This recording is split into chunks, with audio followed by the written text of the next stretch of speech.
ภาษาไทยกับคุณครูมาแล้ววันนี้ก็เลยมาเขียนตามคำบอกใช่ค่ะชื่อตาสมัยชื่อเล่นตาตึงแล้วก็ยายอุบลชื่อเล่นก็ยายศรีผล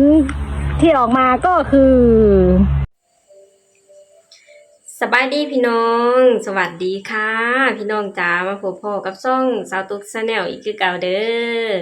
มาพบพ่อกันเด้อเนี่ยเด้อพี่น้องมื้อนี้เป็นเวลาประมาณ3 ทุ่มกว่าๆแล้วเนาะพี่น้องเนาะยังบ่ได้พากันอาบน้ำพี่น้องคือคนน้อยก็คือเก่านั่นแหละพี่น้องยังตาแป๋วคือเก่าเนาะพี่น้องเนาะสาวตุ๊กเองก็ว่าอัดคลิปนี้แล้วก็จะพาเพิ่นเขานอนแล้วเนาะพี่น้องเนาะเพราะว่า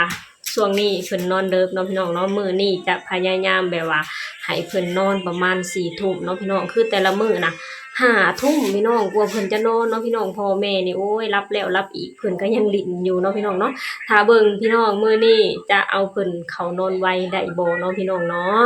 มาพี่น้องก่อนที่จะเข้านอนพี่น้องเฮามาติดตามข่าวน้องธิดาลาวกันคือเก่าเนาะพี่น้องเนาะเฮามาติดตามข่าวหรือมาติดตามความเคลื่อนไหวการเรียนหนังสือของน้องเนาะพี่น้องเนาะคือน้องเองกับพี่น้องด้วยการว่าเป็นคนลาวเนาะพี่น้องเนาะไปมาเรียนหนังสืออยู่ที่ประเทศไทยเนาะพี่น้องก็จะแปลกๆหลายอย่างเนาะพี่น้องแปลกทั้งวัฒนธรรมแปลกทั้งการกินการอยู่เนาะพี่น้องเนาะเพราะว่าอยู่ที่ประเทศไทยน่ะมีข้าวกลางวันเนาะพี่น้องเนาะแต่ว่าอยู่ที่ประเทศลาวบ่มีข้าวกลางวันเนาะพี่น้องเนาะแต่ว่าเรื่องเขาเรื่องน้ำบ่ปัญหาพี่น้องปัญหาตรงที่ว่าการเรียนและการเขียนเนาะพี่น้องเนาะเนื่องจากว่าน้องเองก็เคยเขียนภาษาลาวเคยเรียนภาษาลาวเนาะพี่น้องเนาะก็พอกับมาเขียนภาษาไทยก็จะแบบว่า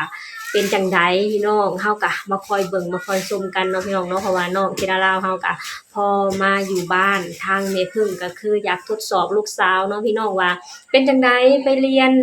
วันที่2แล้วไปเรียน2 วันแล้วเป็นยังไงเนาะพี่น้องเขียนภาษาไทยได้บ่เนาะพี่น้องลองเขียนให้พ่อแม่เบิ่งดูลองเขียนชื่อพ่อชื่อแม่เขียนชื่อยายชื่อตาให้เบิ่งดูเนาะพี่น้องเนาะธิดาน้อยของเฮาก็บ่อยู่เฉยพี่น้องโซฝีมือให้พ่อกับแม่ได้เห็นเลยเนาะพี่น้องเนาะเห็นแล้วล่ะก็โอ้ยพี่น้องเสียงเฮขึ้นมาเลยเนาะพี่น้องเนาะป้าพี่น้องเดี๋ยวเราไปชมคลิปนี้ไปนำกันเนาะพี่น้องเป็นคลิปของครอบครัวที่รอเบิ่งการเขียนหนังสือภาษาไทยของธิดาน้อยของเฮาเนาะพี่น้องเนาะป้าพี่น้องเดี๋ยวเราไปชมคลิปนี้ไปนำกันเลยเด้อก่อนอื่นหมดตัวเองก็ต้องขออนุญาตนำเจ้าของคลิปเนี่ยเด้อที่จะเอาคลิปน่าฮักของธิดาน้อยของเฮามาเผยแพร่ต่อเนาะพี่น้องเนาะว่าพี่น้องเดี๋ยวเราไปชมคลิปนี้ไปกันเลยเด้อภาษาไทยกับคุณครูมาแล้ววันนี้ก็เลยมาเขียนตามคำบอกใช่ค่ะชื่อตาสมัยชื่อเล่นตาตึงแล้วก็ยายอุบลชื่อเล่นก็ยายศรีผลที่ออกมาก็คือแฟมมองไหนที่อ่านมาสมัยจะอ่านไหวแน่มองไหนมาอ่านมาตาตึงเนี่ยเพิ่นอ่านอยู่บางที่แม่พึ่งสิเราเพิ่นกระไดตาสังโทยมาแล้วตาติดเลยสั่นเพราะมันบอกพ่อได้เลยล่ะตาสังถ้วยตาติดยายอุบลยายศรี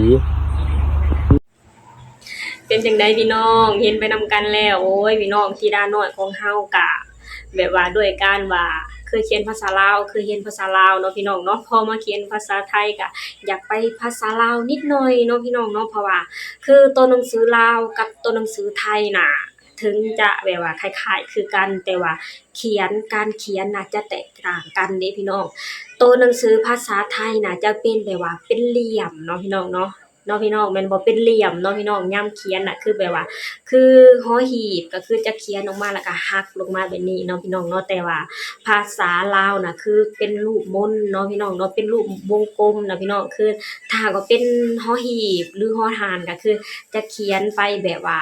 เป็นวงกลมๆนะพี่น้องบ่มีเหลี่ยมบ่มีหยังเลยเนาะพี่น้องเนาะแต่ว่าตอนนี้พี่น้องธิดาน้อยของเฮาก็คือเขียนภาษาไทยแต่ว่าอยากไปภาษาลาวนิดหน่อยเนาะพี่น้องเนาะก็บ่เป็นหยังพี่น้องเพราะน้องเองก็เพิ่งจะเรียนแค่2 วันเองเขียนได้ส่ำนี้ก็ถือว่าโอเคอยู่เด้พี่น้องค่อยๆฝึกฝนไปทีละหน่อยเนาะพี่น้องเนาะเรียนแค่2 วันได้ส่ำนี้บ่เป็นหยังพี่น้องให้อภัยกันได้เนาะพี่น้องเนาะเป็นจังได๋ พี่น้อง FC แฟนคลับให้อภัยธิดาน้อยของเฮาอยู่บ่เนาะพี่น้องเนาะให้อภัยน้องเนาะพี่น้องเนาะเพราะน้องเองก็เพิ่งจะเรียนแค่2วันได้ส่ำนี้ถือว่าโอเคแล้วเนาะพี่น้องเนาะมาพี่น้องเดี๋ยวเรามาอ่านคอมเมนต์ของ FC แฟนคลับกันเนาะพี่น้องว่าหลังจากที่เห็นน้องธิดาลาวเห็นพัฒนาการของน้องธิดาลาวเขียนภาษาไทยแล้วทาง FC แฟนคลับจะว่าจังใดเนาะพี่น้องเนาะเดี๋ยวเราไปอ่านคอมเมนต์ไปนำกันเลยเด้อมาพี่น้องคอมเมนต์แรกเนาะพี่น้องเนาะคนเรียนเก่งเนาะบ่มีไผทำได้เด้อลาวคิดบ่คือหมู่ต่างหากและยายพึ่งพี่น้องภาษาลาวอันนี้เพิ่นเขียนออกไปทางภาษาลาวเนาะพี่น้องบนคักบนแหน่เรียนป .1 ใหม่แม่นพี่น้องน้องมาเรียนอยู่ที่ประเทศไทยนี่ก็ซ้ำมาเรียนป .1 ใหม่เนาะพี่น้องเนาะเรียนฝึกเขียนใหม่ทุกสิ่งทุกอย่างเลยเนาะพี่น้องเนาะเขียนปิ้นท่องเบาะลิงสมุยอันนี้สติกเกอร์เนาะพี่น้องเนาะอีหลาต้องตั้งใจเด้อถ้าบ่ตั้งใจเรียนอีหลาสิอ่านภาษาไทยบ่ออกเด้ออีหลาต้องตั้งใจนะลูกสู้ๆเห็นคลิปอีหลาตอนไหนมันอดหัวเราะไม่ได้จริงๆเนาะพี่น้องอันนี้สติกเกอร์ค่อนลายค่อนข้างลายเลยเนาะพี่น้องเนาะค่อยเป็นค่อยไปแม่นพี่น้องเรียนป .1 ใหม่ยังไม่สายจ้าสู้ๆน้องธิดาต้องขัดกลให้ได้ก่อนนะคะน้องเขียนภาษาลาว น้องเขียนภาษาไทยพี่น้องแต่ว่าจะไปทางภาษาลาวเนาะพี่น้องเนาะสวัสดีค่ะเพิ่งดูให้ค่ะอยู่บ้านว่างๆน้องธิดาต้องหัดเขียนกอไก่ถึงรอนกฮูกไทยให้คล่องๆก่อนแล้วจะเก่งเองจ้าเนาะพี่น้องโอ้ยคอมเมนต์ก็ค่อนข้างหลายอยู่เด้พี่น้องเป็นคอมเมนต์ที่เชิงให้กำลังใจแล้วก็มาแนะนำน้องธิดาของเฮาเนาะพี่น้องเนาะเพื่อให้น้องนะแบบว่าเขียนให้คล่องกว่านี้เนาะพี่น้อง FC เพิ่นก็คอมเมนต์มาว่าให้เรียนเขียนตอนเวลาว่างๆให้เรียนเขียนเนาะพี่น้องเขียนกอไก่ถึงฮอนกฮูกเนาะพี่น้องเนาะเพิ่นก็แนะนำมาก็ค่อนข้างแบบว่าดีอยู่เด้เนาะพี่น้องเนาะเวลาอยู่ว่างๆเฮาเรียนเขีย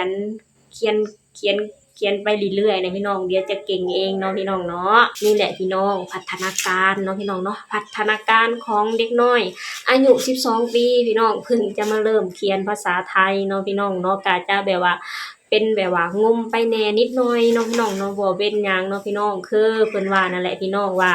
น้องเองก็เคยเรียนแค่ภาษาลาวเคยเขียนแค่ภาษาลาวเนาะพี่น้องภาษาลาวนะน้องเก่งอยู่แล้วเนาะพี่น้องเนาะเพราะน้องเองก็เขียนมาตั้งแต่ยังน้อยๆเนาะพี่น้องเป็นอายุ11ปีเนาะพี่น้องเนาะแต่ว่ามาเขียนมาเรียนอยู่ที่ประเทศไทยก็เริ่มนับหนึ่งใหม่